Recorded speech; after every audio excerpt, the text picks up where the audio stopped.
99.7 DJX, the Ben Davis and Kelly K Show podcast. All you have to do is turn it up. On demand. Horror Week, ghost stories, real local haunts. I mean, everybody knows the stories of Waverly Hills, Culberson Mansion, and those sorts of things. But it's the other places, like Bethany.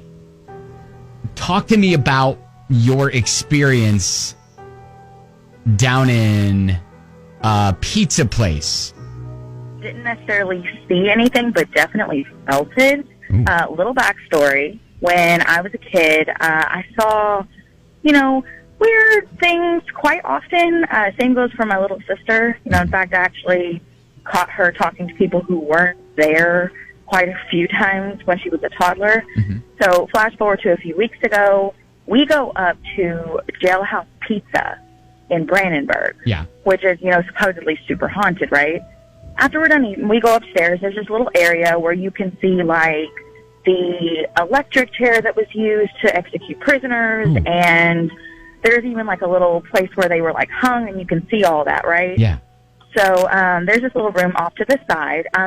Was told it was, like, an interrogation room at one point. So I go in there, me and my husband, and I get suddenly so sick. Like, the whole, like, just life is drained from my body, is what it feels like. Yeah. And he looks at me and he's like, because he could see, he was like, "Are you okay?" And I was like, "No, I have got to get out of here." So I leave, because it's such a gross feeling in there. And as soon as I leave, I'm fine. Mm-hmm. So later, I go back downstairs and my sister, she's like, "Hey, go outside with me." And I'm like, "Okay." So I go outside and, she looks at me, she's like, "Don't ever bring me back here again." That room upstairs made me feel so sick. Oh. There's something in there. Yeah. And I was like, "What?"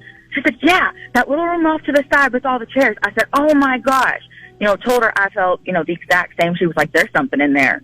Bad juju. No. So, not good. Yeah, thank you, Bethany. I didn't know the story about Jailhouse Pizza there in Brandenburg. I didn't either. Yeah. That's the first time I've heard of that. I kind of want to go now. Okay, so Danielle is going to take us to Shelbyville. Okay. In the summer, when I was about 12 or 13, we moved into an older home. It's built around the 1800s in Shelbyville. Mm-hmm. The house was absolutely beautiful, had been redone on the inside. All the original chandelier lighting and flooring. Absolutely loved our new home. Nothing started happening in the house until we started building another home on the property and started excavating on the land in the fall. During the excavation, my dad and his friends found several cool souvenirs, like a huge hunk of metal that kind of looked like an iron that you would put over a wood-burning stove to heat up so you could iron your clothes. Yeah. And they found all sorts of other things. Then weird things started happening in the house.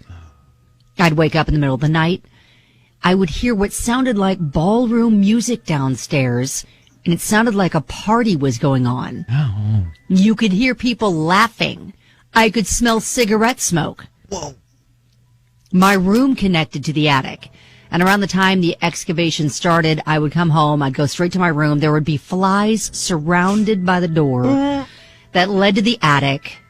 And I'm talking hundreds of flies, most of them dead, looking like they were coming out from under the attic door. Oh. So that became like my daily chore. I had to go home, clean up these dead flies. Well, there was a separate staircase that led to my room, and there was a bathroom at the top of the staircase. One day, I remember having this cold sensation all over my whole body going upstairs. I get to the top of the staircase. I see in the bathroom there was a man standing there looking at a watch. He was an older man dressed really nicely. I want to say maybe he was the original owner of the home. Not sure, but he looked up from his watch and we just stared at each other. I couldn't move. I was frozen.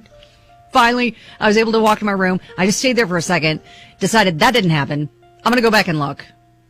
And then when I went back, he was gone. In the winter, I got really sick. Literally kept thinking I was dying. And one day I was walking down the spiral staircase. Something pushed me down the stairs and told me to get out. Oh. My parents never believed me because nobody else experienced anything in the house but me. Oh, gosh. As an adult, I looked up several things that had happened in the house. The flies are a symbol of evil spirits. So I'm not sure what's in the house in Shelbyville, but it did not want me in that room I was in and did not want me there. Did she attach an address? I want to Zillow that. I want to see. Nope.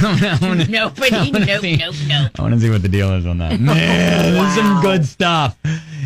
Your horror stories, your ghost stories here during Horror Week on 99.7 DJX.